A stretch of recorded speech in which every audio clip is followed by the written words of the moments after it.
الحمدللہ وکفی علی عبادہ الذین اصطفی اما بعد اعوذ باللہ من الشیطان الرجیم بسم اللہ الرحمن الرحیم وما ابرئ نفسی ان النفس لامارۃ بالسوء الا ما رحم ربی ان ربی غفور رحیم۔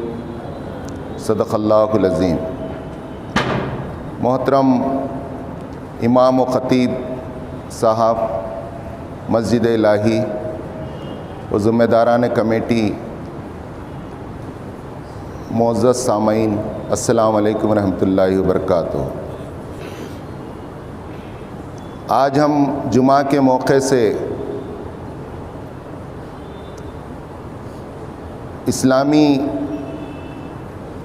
ایک قدر حیا، شرم و حیا اور پھر اس کی دین میں اہمیت اور اس کے پیدا کرنے کے ذرائع، اس پر ہم کچھ گفتگو کریں گے۔ اور پھر بے حیائی، عریانیت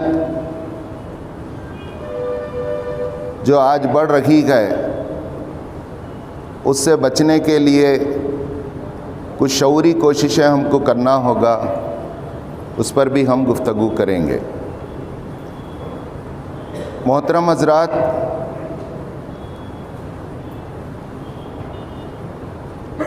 رسول اللہ صلی اللہ علیہ وسلم نے جب دین کی دعوت پیش کی تو لوگوں نے اس کو ایک عجیب اور نیا دین قرار دیا،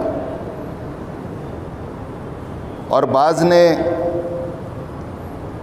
یہ سمجھا کہ ہمارے باپ دادا کے دین کو چھوڑ کر اس نئے دین کو قبول کرنے میں ہمارا کیا فائدہ ہے۔ تو انہیں بتایا گیا کہ اس دین کو قبول کرنے میں تمہاری دنیا اور آخرت کی فلاح ہے۔ آخرت کی فلاح،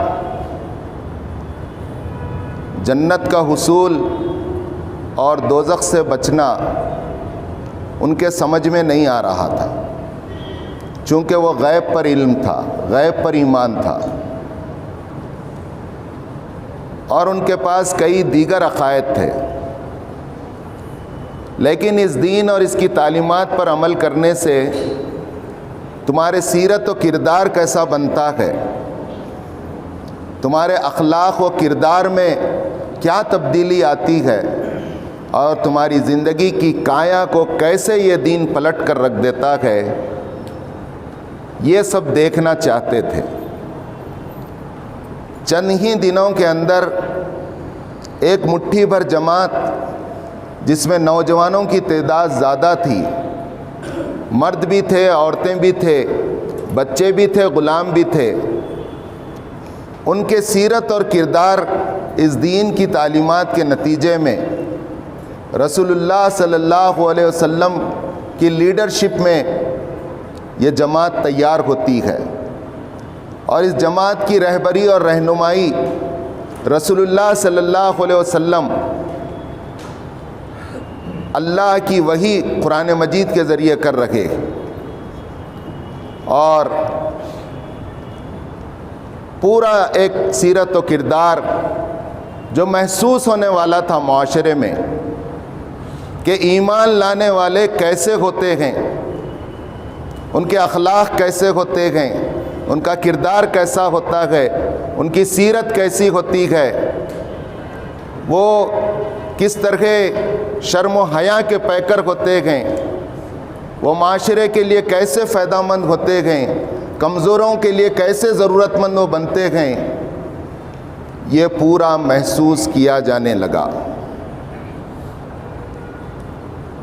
ایک جاہلیت کے بنے ہوئے معاشرے پر، جس کی بنیاد پرانی جاہلیت ہے، اس میں جو افراتفری ہے، اس میں جو گناہ ہیں، اس میں جو بے شرمی کے باتیں ہیں، اس میں جو زنا ہیں، اس میں جو خرابیاں ہیں، وہ عام معاشرے میں پھیلی ہوئی تھیں۔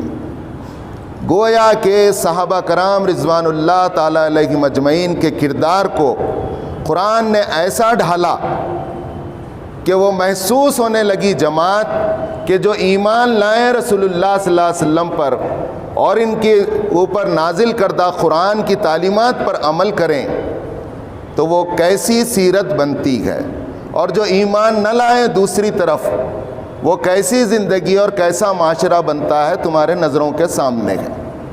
یہ ایک کسوٹی قرار دی گئی، تم اس کسوٹی پر پرکھ کر دیکھ لو کہ ایمان کے اثرات زندگی پر کیسے پڑتے ہیں۔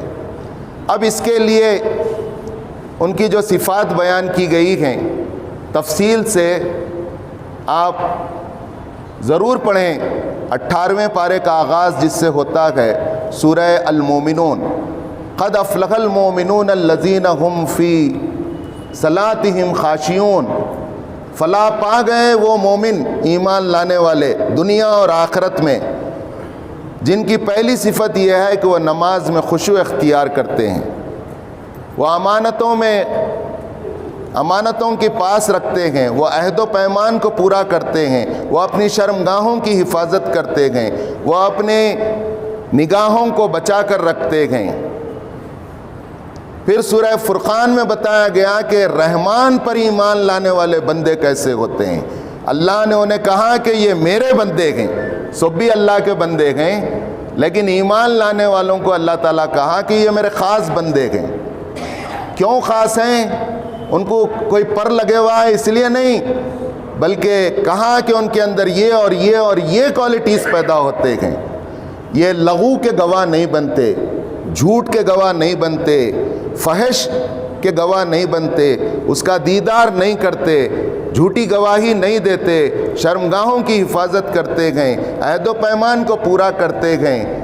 اور یہ پوری تفصیلات سورہ فرقان میں بتائی گئی اور بتایا گیا ایک چیلنج کے طور پر کہ دیکھو ایک معاشرہ یہ ہے، ایک مٹھی بھر جماعت ہے، اس کا کردار تمہارے سامنے ہے، پھر عام عرب کا معاشرہ ہے جس کا کردار تمہارے سامنے۔ محترم حضرات، اسی دور میں ایک رسول اللہ صلی اللہ علیہ وسلم کا ٹیسٹ لینے کی خاطر یہود و نصارہ نے مکے کے لوگوں کو یہ سکھایا کہ یہ صاحب کہتے ہیں کہ اللہ کی طرف سے رسول ہیں اور ان صاحب پر اللہ کی طرف سے وحی آتی ہے، ذرا ان سے ایک سوال کرو۔ وہ سوال کیا تھا؟ ان سے یہ سوال پوچھو کہ یوسف علیہ السلام کے مصر پہنچنے کی کیا وجہ ہے، اور ہم بھی رہتے ہیں تمہارے ساتھ، اگر انہوں صحیح بتائے ٹھیک ہے، نہیں بتائے تو وہیں دودھ کا دودھ پانی کا پانی ہو جائیں گا۔ ایسی شرارت کے ساتھ ایک سوال مکے کے سرداران کو، کافروں کو سکھائے۔ اب انہوں آئے، پیچھے یہود و نصارہ ہیں، اب مکے کے لوگاں بولے آپ سے بات کرنا ہے، تو رسول اللہ تو بات کرنے کے مواقع دیکھتے تھے، ہمارے جیسا مسجدوں میں، خانقاہوں میں خالی اپنی نمازوں اور عبادتوں میں مصروف نہیں رہتے تھے۔ وہ اللہ کے نبی تھے، وہ بازاروں میں جاتے، وہ گلیوں میں جاتے، وہ لوگوں کے قافلوں میں جاتے، جا کر اپنا تعارف کراتے، قرآن کا تعارف کراتے۔ رسول اللہ صلی اللہ علیہ وسلم نے کہا کہ پوچھو کیا سوال پوچھنا ہے، اور وہی سکھایا ہوا، پڑھایا ہوا سوال پوچھا گیا، اور اس شرط کے ساتھ پوچھا گیا اگر آپ یہ دعویٰ کرتے ہیں کہ آپ اللہ کے رسول ہیں تو آپ یہ بتائیے، اور آپ کا یہ دعویٰ ہے کہ آپ کے اوپر وحی آتی ہے، اور آپ کا یہ دعویٰ ہے کہ آپ کا رب آپ کو غیب کے باتیں بتاتا ہے، تو آپ یہ بتائیے کہ یوسف علیہ السلام مصر کو کیسا پہنچے، جو داؤد کے بیٹے تھے۔ سورہ یوسف جو 12ویں پارے میں شروع ہوتا ہے اور 13ویں پارے میں ختم ہوتا ہے، کیا اللہ تعالیٰ کی شان ہے، اس کے نازل ہونے کا پس منظر ہی یہ ہے کہ رسول اللہ صلی اللہ علیہ وسلم کو معلوم نہیں تھا رسول اللہ صلی اللہ علیہ وسلم اللہ کی طرف رجوع کرے، اللہ میرے نبی ہونے کا ٹیسٹ لینے ہیں انہوں۔ اللہ میاں بولے تم بولنا شروع کرو، میں وہی بھیجتے جا رہا۔ ایسا اوپر سے آتے جا رہا تھا، زبان سے بولتے جا رہا، آتے جا رہی تھی وہی بولتے جا رہے۔ لگاتار جو آپ نے سنایا سورہ یوسف ایک سٹنگ میں نازل ہوئی ہے، ایک کی مجلس میں، اور کمپلیٹ پورا قصہ ہے، کیسے کنعان سے نکل کر مختلف مرحلوں سے گزر کر یوسف علیہ السلام بالآخر مصر پہنچے اور مصر کے منسٹر بن گئے۔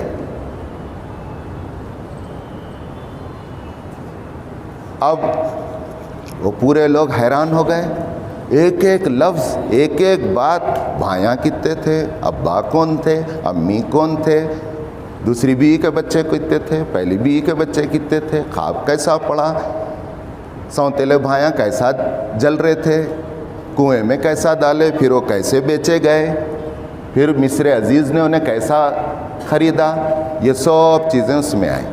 میں آج آپ کے سامنے حضرت یوسف علیہ السلام کا وہ کردار رکھنا چاہتا ہوں جو انبیاء کا کردار اللہ تعالیٰ نے قرآن میں بیان کیا، اور وہی انبیاء کا کردار ہے جو ایک دلیل ہے۔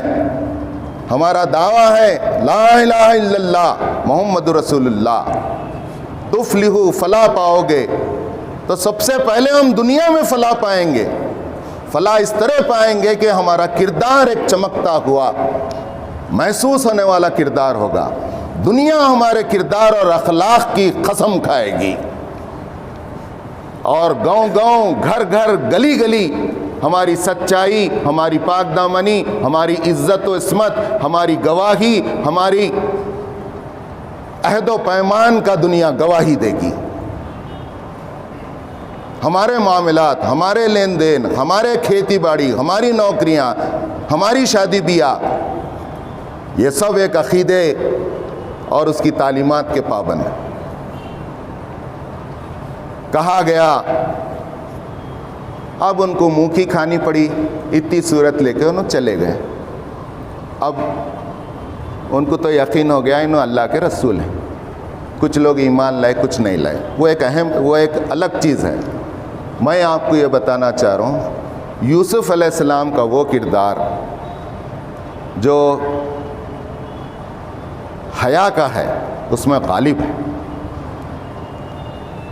اور وہ یہ ہے کہ عزیز مصر نے ایک خوبصورت بچے کو بازار میں بکتا ہوا دیکھا اور خرید لیا اور گھر میں لا کر رکھ لیا کہ یہ ابھرتا ہوا ہونہار نوجوان ہے، ہمارے کام آئے گا۔ بیوی بھی بڑی خوشی سے رکھ لی۔ ذرا یہ جب جوان ہوئے اور ان کی جوانی عروج پر پہنچی، قرآن کہتا ہے کہ عزیز مصر کی بیوی کا دل للچایا اور وہ آپ پر ڈورے ڈالنے لگی۔ اتنے خوبصورت تھے، شاعراں پورے آج مثال دیتے ہیں، حسن یوسف آپ کی طرح اس زمین کے اوپر، اس آسمان کے نیچے آج تک اتنا حسین و جمیل انسان پیدا نہیں کیا گیا۔ تو کیا اس نوجوان پر عزیز مصر کی بیوی کے ڈورے ڈالنا کوئی تعجب کی بات نہیں تھی؟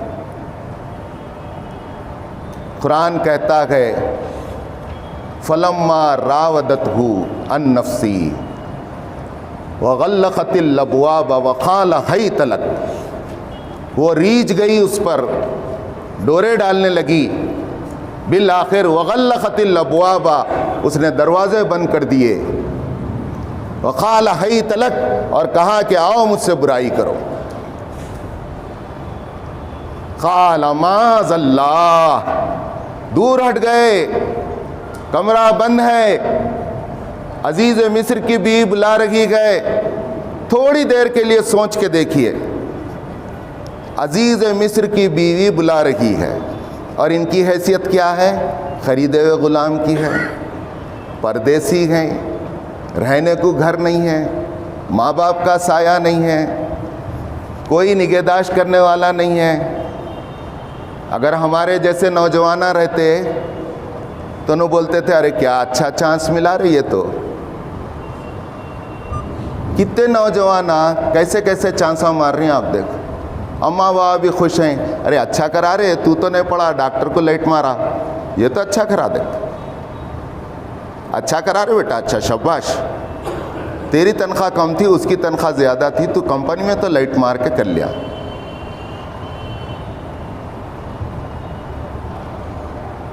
تو ایک غلام انہوں بھی سوچ سکتے تھے ہوں گے نا, لیکن آپ کیا کہتے ہیں, قال معاذ اللہ, اللہ کی پناہ, انہ احسن مثوایا, اللہ نے مجھے بہترین ٹھکانہ یہاں دیا ہے. انہ لا یحب الظالمون, اللہ ظالموں کو پسند نہیں کرتا.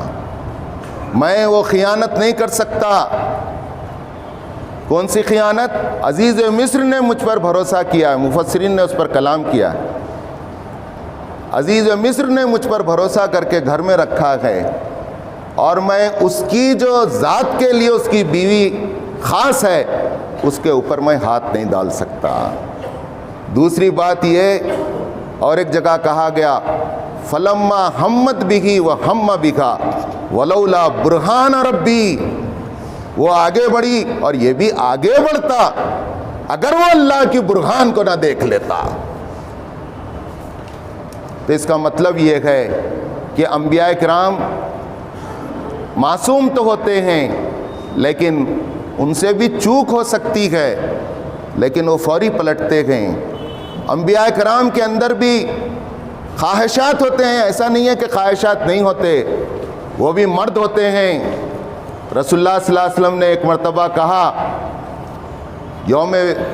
صوم وصال کے تعلق سے, صوم وصال بولے تو ایک سحری سے کنٹینیو روزے رکھنا. صحابہ کو معلوم ہوا تو صحابہ بولے ہم بھی رکھتے ہیں. جب حضور صلی اللہ علیہ وسلم معلوم ہوا صحابہ رکھ رہے ہیں تو ان کو بلا کے بولے تم صوم وصال نہیں رکھ سکتے, پھر آپ رکھ رہی نا پیارے نبی. ارے میرا رب میرے کو کھلاتا پلاتا ہے, میرا رب مجھ کو کھلاتا پلاتا ہے, تم ایسا نکو کرو, تم سحری کرو, افطار کرو. اور کیا بولے رسول اللہ صلی اللہ علیہ وسلم, میرے اندر 40 مردوں سے زیادہ طاقت ہے. کیا بولے؟ 40 مردوں سے زیادہ طاقت ہے میرے اندر. کیا یوسف علیہ السلام کے اندر 40 مردوں کی طاقت نہیں تھی ہوں گی؟ تو اتنا قدرت, اپنے طاقت اتنی ہونے کے بعد اللہ کا ڈر اور اللہ کا ایمان, جب نبی وہ برہان دیکھ لیتا ہے تو وہ برائی اس کے قریب نہیں جا سکتی, ورنہ وہ بھی مرد ہیں, بلکہ عام مردوں سے زیادہ 40 مردوں کی طاقت ہے ان کے اندر. اسی بات کو خود یوسف علیہ السلام 13ویں پارے کے آغاز میں فرماتے ہیں, وَمَا أُبَرِّئُ نَفْسِي إِنَّ النَّفْسَ لَأَمَّارَةٌ بِالسُّوءِ إِلَّا مَنْ رَحِمَ رَبِّي إِنَّ رَبِّي غَفُورٌ رَحِيمٌ. میں اپنے نفس کی برات نہیں کرتا, میں یہ نہیں بولتا کہ میں بہت نیک اور پاک باز تھا, کیسا بچ کے آ گیا میں وہ ڈورے دالری سے عورت سے. نہیں, ان النفس لامارۃ بالسوء, نفس امارہ تو برائی کی طرف للکارتا ہے, نفسانی خواہشات کی طرف آگے بڑھاتا ہے. پیر پھسلنے کے پورے چانسز تھے, الا من رحم ربی, سوائے اس کے جس پر اللہ رحم کرے, اللہ بچا لے. نبی دعویٰ نہیں کر سک رہے تو ہم کیسے دعویٰ کریں؟ کیا کر سکتے ہیں ہم؟ ارے میں بچ گیا, میرے اندر اتنا تقویٰ تھا. ایسا زبردست اٹریکشن مرد اور عورت میں اللہ تعالیٰ نے رکھ دیا ہے. اسی لیے پردے کے احکامات, اسی لیے شرم و حیا کے احکامات بتائے گئے. خاص طور سے آج یوسف علیہ السلام کے تعلق سے رسول اللہ صلی اللہ علیہ وسلم فرماتے ہیں, ایک صحیح حدیث ہے جس میں کہا گیا کہ جب میدان حشر برپا ہوگا تو پوری دنیا سپاٹ میدان کی طرح بنا دی جائے گی, اور کہیں سایہ نہیں ہوگا, کوئی بلڈنگ نہیں ہوں گی, کوئی شیڈ نہیں رہیں گا, اور لوگ سائے کو ترس رہے ہوں. 7 خوش نصیب ایسے ہیں جب دنیا میں کوئی سایہ نہیں ہوگا تو اللہ تعالیٰ عرش اعظم کے سائے کے نیچے جگہ دی۔ میں وہ حدیث پڑھا اور حیران رہ گیا، اس میں جو ترتیب آئی ہے بخاری کی حدیث میں، رات میں اٹھ کے تہجد پڑھنے والے 5ویں نمبر پہ، ایک ہاتھ سے انفاق کر کے دوسرے ہاتھ کو نہیں معلوم ایسا چھپا کے دینے والے 4تھے نمبر پہ، رونے والے آنکھیں گرم آنسو بہانے والے اللہ کے ڈر سے 6 نمبر پہ، اور پہلے نمبر پہ ہے امام عادل، ایسا امام، ایسا تمہارا بڑا مسلمانوں کا، ایسا تمہاری کسی بھی کمیٹی کا سربراہ، چھوٹے بڑے ہر سطح پر صدر امیر، جو عدل کرے وہ پہلے نمبر پر ہے۔ ابھی نماز کا ذکر نہیں ہے۔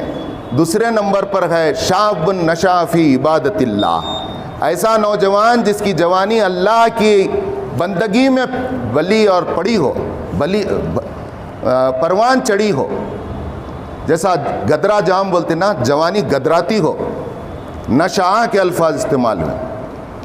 اب ہمارے پاس ہر نوجوان کی ایک اسٹوری ہے۔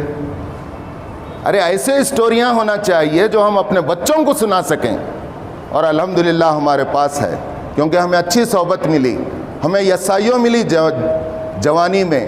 اب ہم جماعت اسلامی کے ساتھ ہیں الحمدللہ ثم الحمدللہ۔ لوگوں کے پاس لو اسٹوریاں ہوں گے سنانے کے لیے، ہمارے پاس ایسے اسٹوریاں ہیں دعوت دین کے، اخلاق و کردار کے، گرفتاریوں کے، دین کے لیے محنت کرنے کے۔ اگر کسی نوجوان کے پاس ہے تو وہ خوش ہو، ورنہ وہ اسٹوری اور رقم کرے۔ کل یہی اسٹوری ہمیں عرش اعظم کے سائے کے نیچے جگہ دلائے گی۔ اب کیسا ہے داڑھی رکھنا تو ریٹائرڈ ہونے کے بعد، نماز تو سب پڑھ رہی ہیں اب، لیکن کیا بھی اور اچھے کامہ کرنا تو گھٹنوں میں درد دینا، کھانسی ہونا، کیا تو بھی ہونا۔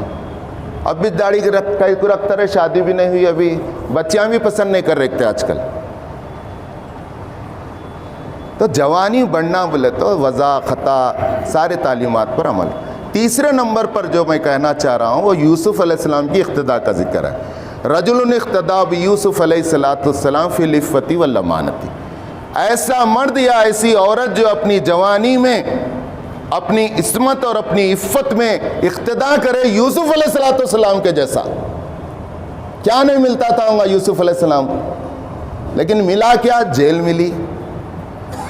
میں تفصیل میں جانا نہیں چاہتا، آپ پڑھیے، بہت انٹرسٹنگ واقعہ ہے۔ میں 1-2 واقعے آج کردار ہے ہمارا زمانے کی نظر میں، مختصر 2-3 منٹ میں بول کر ختم کر دوں گا۔ پہلا ہے جب انگلینڈ کی ایک جاسوس افغانستان میں رپورٹنگ کرنے اور جاسوسی کرنے کے لیے پہنچی تو طالبان نے اسے اریسٹ کر لیا۔ اریسٹ کرتے ہی وہ کہتی ہے میں تو سمجھ گئی میرے کو تو مرنا ہے ہی، لیکن یہ لمبے لمبے داڑھی والوں کے ہاتھوں میں لگ گئی ہوں، اب میری عصمت اور عفت کو یہ جو تار تار کریں گے پتہ نہیں میری موت کیسے ہوگی۔ لیکن وہی خاتون جب رہا ہوتی ہے، رہا ہونے سے پہلے اسلام کا اعلان کر دیتی ہے، اور جب اس سے پوچھا جاتا ہے باہر آنے کے بعد کہ آپ نے اسلام کیوں قبول کیا، تو وہ کہتی ہے میں جو سوچی تھی رہائی کے دن، ہر دن میری سوچ اور خیالات بدلتے گئے۔ ایسا اچھا رویہ ان نوجوانوں کا تھا، وہ پردے میں سے مجھے کھانا دیتے تھے، اور کوئی نوجوان میری آنکھ سے آنکھ آج تک نہیں ملایا۔ یہ اسلام ہے۔ یہ اسلام جب دلوں میں اتر جاتا ہے تو ایک پرسنالٹی پرکشش اور اٹریکٹیو بن جاتی ہے، اور یہ اٹریکشن دین اسلام کی طرف دنیا کو کھینچ کر لاتا ہے۔ آج ہندوستانی معاشرے میں ہمارے عمل کا وہ نور اور ہمارا وہ اٹریکشن آج وہ نہیں ہے کہ غیر مسلم معاشرہ ہمارے کو دیکھ کر، ہمارے انفرادی اور اجتماعی کردار کو دیکھ کر اسلام کی طرف آئے۔ یہی خاتون ریڈلی ہیں جو آج اسلام قبول کر کے اسلام کی دائی بنے ہوئی ہیں، ان کا ایک ایک ویڈیو دیکھنے کے لیے آج لوگ ترستے ہیں۔ ابھی لو جہاد کے نام پر 3 سال پہلے جو مقدمہ سب سے پہلے ڈالا گیا وہ تھا ڈاکٹر ہادیہ کا۔ ڈاکٹر ہادیہ ایک غیر مسلم تھیں، انہوں نے اسلام قبول کیا، مسلم لڑکے سے شادی ہوئی اور سیلم تمل ناڈو کے میڈیکل کالج میں فائنل ایئر میں تھیں۔ ان کے ماں باپ نے مقدمہ ڈالا کہ ہماری لڑکی ہے، بغاوت کی ہے، تو وہ مقدمہ سپریم کورٹ تک گیا۔ لیکن جب سپریم کورٹ نے پوچھا کہ کیا تم نے خوشی سے شادی کی ہے، تو انہوں نے کہا ہاں خوشی سے کی ہے۔ کیا تم نے اسلام خوشی سے قبول کیا ہے، کیا کوئی دباؤ میں آ کر کیا ہے؟ نہیں، ہم نے خوشی سے کیا ہے۔ تو عدالت کے جج بولے ایسا نہ کہو، یہ بچی کا دماغ ابھی ذرا ڈسٹرب دکھ رہا ہے، 10 دن کے بعد آخری پیشی ہوں گی پولیس کسٹڈی۔ 10 دن کے بعد ہادیہ کیا کہتی ہیں پوری دنیا سننے والی تھی۔ ہادیہ نے سپریم کورٹ کے اس کٹڑیز میں کہا کہ میں نے اسلام کسی کے زور زبردستی سے نہیں، میں نے اسلام پڑھ کر اور پھر وہ خوبیاں چند نوجوانوں میں دیکھ کر ایک نوجوان کو میں ہنسی خوشی اپنا ہسبینڈ بنائی ہوں۔ کیا تم اپنے ہسبینڈ کے ساتھ رہنا چاہتی ہو مسلمان؟ کیا اپنے ماں باپ کے ساتھ جانا چاہتی ہو؟ تو ہادیہ نے بھری عدالت میں کہا جہاں پر ماں باپ بھی ٹھہرے ہوئے تھے، مجھے کافر ماں باپ کے پاس جانا نہیں ہے، میں خوشی خوشی اپنے مسلم شوہر کے ساتھ جانا چاہوں گی، اور اپنے ایمان اور اپنے اسلام کی حفاظت کے لیے یہ میرا انتظام ہے، اور میں عدالت سے اپیل کرتی ہوں کہ یہ میرے آزادی کو اور میری خواہش کو پورا کرنے کے لیے مجھے پروٹیکشن دے۔